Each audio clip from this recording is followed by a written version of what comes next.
ब्रह्मचारिणी बेटी।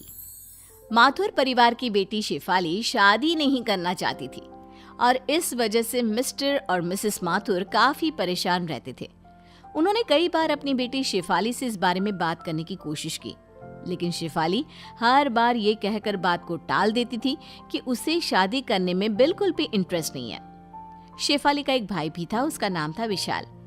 शेफाली की उम्र लगभग 30 साल की हो चुकी थी और विशाल उससे छोटा। एक दिन मिस्टर माथुर कहते हैं, शेफाली बेटा, अगर तुम शादी नहीं करोगी तो आने वाले वक्त में विशाल की शादी में भी बहुत प्रॉब्लम आएगी। आखिर क्या वजह है, तुम शादी क्यों नहीं करना चाहती हो? पापा, अब मेरी जॉब लग चुकी है और कॉलेज के टाइम में भी मुझे कोई पसंद नहीं था। पता नहीं क्यों मुझे किसी लड़की के साथ रहने और उससे शादी करने में बिल्कुल इंटरेस्ट नहीं है। लेकिन बेटा, इस तरह अकेले जिंदगी तो नहीं कटती। तुम्हें अपने बारे में कुछ सोचना चाहिए। नहीं मम्मी, मैं अपनी जिंदगी में बहुत खुश हूँ। ये शादी, बच्चे, किसी के साथ जिंदगी भर रहना, ये सब मुझे अच्छा नहीं लगता। लेकिन बेटा, विशाल की भी शादी की उम्र हो चुकी है, हमें उसके बारे में भी तो सोचना पड़ेगा ना। हाँ, तो विशाल की शादी करने में क्या प्रॉब्लम है पापा? मुझे शादी नहीं करनी है, ये मेरा डिसीजन है। विशाल शादी कर सकता है। कुछ दिनों के बाद मिस्टर और मिसेस माथुर विशाल की शादी वर्षा नाम की एक लड़की के साथ कर देते हैं और वर्षा माथुर परिवार के साथ रहने लगती है। एक दिन वर्षा और विशाल जब अपने कमरे में बातें कर रहे थे। जानती हो वर्षा, मैं तुमसे बहुत प्यार करता हूँ। I love you. मैं भी तुमसे बहुत प्यार करती हूँ और हमेशा तुम्हारे पास रहना चाहती हूँ विशाल। चलो, इसी बात पर अब जल्दी से मेरे पास आ जाओ। तभी अचानक से शेफाली वहां पर आ जाती है। क्या हो रहा है? हाँ, तुम लोगों को शर्म नहीं आती? दिन दहाड़े रोमांस करने में लगे हुए हो। मम्मी पापा भी घर पर ही है। लेकिन शेफाली दीदी, हम तो अपने कमरे में हैं, किसी के सामने थोड़ी ना कुछ कर रहे हैं। बेशर्मी की भी हद होती है। आजकल की लड़कियों को तो बस लड़कों से चिपकने का बहाना चाहिए। मुझे देखो, आज तक किसी लड़के को छुआ तक नहीं है। मैं हाथ तक नहीं मिलाती किसी लड़के से। पूरी ब्रह्मचारी हूँ। लेकिन दीदी, मेरी और वर्षा की शादी हुई है, वो मेरी पत्नी है, और अगर वो मेरे पास आती है तो इसमें कुछ गलत नहीं है। अच्छा ठीक है ठीक है, मुझे ज्यादा लेक्चर मत दो। तुम्हें बाहर मम्मी बुला रही थी, यही कहने आई थी। विशाल और वर्षा शेफाली के साथ कमरे से बाहर आते हैं। विशाल बेटा, बहुत दिन हो गए हम पूरी फैमिली के साथ कहीं आउटिंग पर नहीं गए।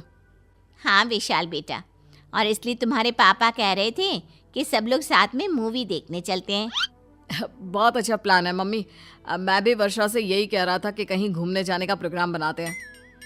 ठीक है मम्मी जी, हम लोग टिकट बुक करवा लेते हैं आज शाम की ही, और सब साथ में चलते हैं। शाम को सब लोग मूवी देखने के लिए थिएटर पहुंचते हैं। वर्षा और विशाल एक दूसरे के पास वाली सीट पर जैसे ही बैठने की कोशिश करते हैं। हटो तुम दोनों यहाँ से, यहाँ तुम दोनों के बीच वाली सीट पर मैं बैठूंगी। अरे शेफाली, ये क्या कर रही हो? उनकी नई नई शादी हुई है, उन्हें साथ में बैठने दो। हाँ बेटा, वो दोनों मियाँ बीवी है, तुम उनके बीच में बैठकर क्या करोगी? अरे मम्मी, थोड़ी देर इनका दूर रहना जरूरी है, बैठने दीजिए ना मुझे। और जिद करके शेफाली वर्षा और विशाल के बीच में बैठ जाती है। ये बात वर्षा और विशाल दोनों को ही अच्छी नहीं लगती। कुछ दिनों के बाद, वर्षा जरा इधर आओ मेरे पास, तुमसे कुछ जरूरी बात करनी थी। बताइए दीदी, क्या हुआ? कुछ काम था क्या आपको? देखो वर्षा, मैं चाहती हूँ कि कुछ दिन तुम मेरे साथ मेरे कमरे में सोया करो। लेकिन दीदी, वर्षा आपके कमरे में सोकर क्या करेगी? क्यों? तुमसे 2 दिन भी अपनी बीवी से दूर नहीं रहा जाता क्या? बेटा, विशाल सही तो कह रहा है, और वर्षा को तुम्हारे कमरे में सोने की क्या जरूरत है? बस ऐसे ही मम्मी, मैं चाहती हूँ कि कुछ दिन वो मेरे साथ रहे, मुझसे बातें करे। अगर 1-2 दिन मेरे कमरे में सो लेगी तो क्या बिगड़ जाएगा?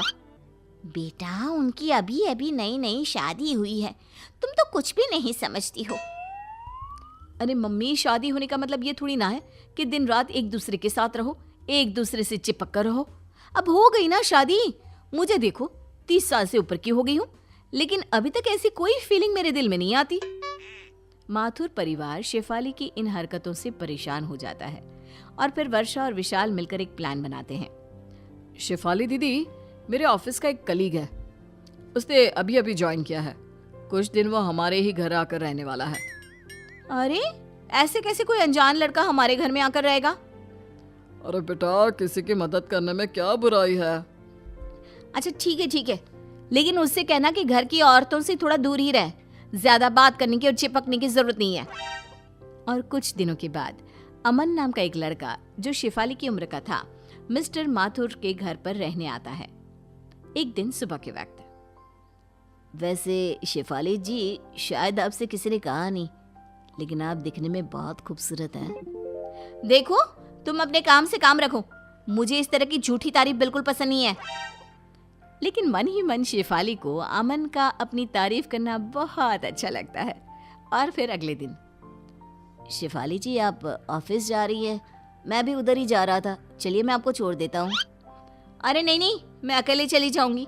मैं किसी लड़के के साथ घर से बाहर जाना पसंद नहीं करती। अरे कोई बात नहीं, एक ही रास्ते पर जा रहे हैं, इसमें क्या हुआ, चलिए बैठ जाइए।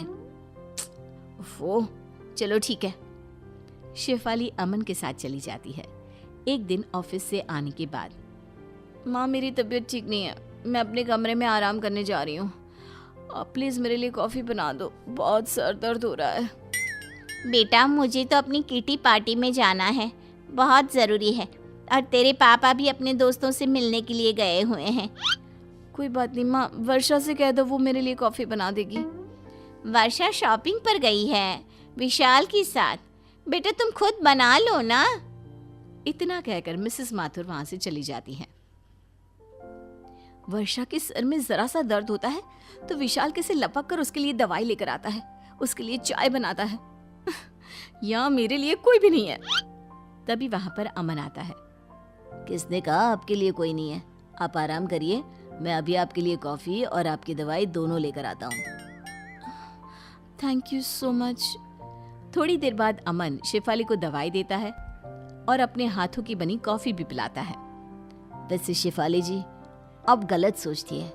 देखिए, लड़के उतने बुरे भी नहीं होते, और अगर जिंदगी में एक लाइफ पार्टनर हो तो जिंदगी आसान हो जाती है। ठीक कहते हो, तुम्हारे आने के बाद मुझे भी ऐसा ही लगने लगा है। लगता है मुझे भी अब अपनी जिंदगी के बारे में कुछ सोचना चाहिए। अगर आप बुरा न माने तो एक बात कहूँ, मैं आपके साथ पूरी जिंदगी बिताने को तैयार हूँ। अमन की बात सुनकर शेफाली खुश हो जाती है और रात को जब मिस्टर और मिसेस माथुर घर आते हैं, माँ पापा, मुझे आपसे एक जरूरी बात करनी थी। शेफाली दीदी, हम सब जानते हैं आपको क्या बात करनी है। आप अमन के साथ शादी करना चाहती हैं ना? अरे लेकिन आप लोगों को ये बात कैसे पता? क्योंकि ये हमारा ही प्लान था। और मैं तो अमन को पहले से ही जानती हूँ। क्या ये सब आपने जानबूझकर किया? तो क्या करते बेटा, जिंदगी भर अपनी बेटी को ब्रह्मचारिणी बेटी तो नहीं रहने देते ना। देखो बेटा, शादी करना और खुश रहना कोई बुरी बात नहीं है।